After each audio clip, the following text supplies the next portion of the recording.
Creating a layout for mailing labels is much like creating the other layouts, but there are some differences. Switch to Layout, New Layout, always give it a name.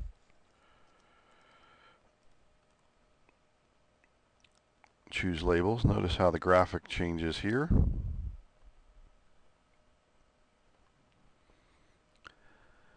Avery 5160 is a default. It's a very common label. Avery is the name of a company that makes most labels and almost every manufacturer. So if you go to Staples and buy a box of labels, they will mention the Avery number that it matches up with. If you buy a cheap one and it doesn't have that, then you have to go to custom measurements, and you can see all these things. You have to get the piece of paper out that comes with the labels and fix all these things the way they should be. It's pretty tedious, so it's nice to have that ability. In this label contents box, we can type any literal text such as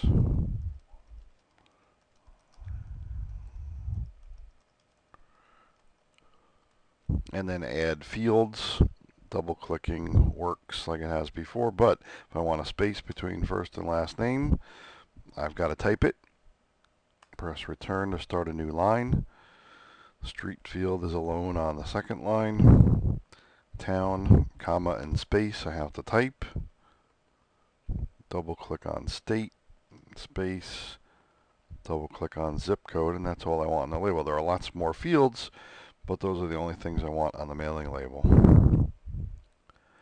Switching to layout mode just so we can take a look. Here's a layout that you really never want to play around with. If you move any of these things around, then those items that you changed will be a mess. You don't get to see much of what it looks like here, but if we look at the preview mode, there's the layout of the label.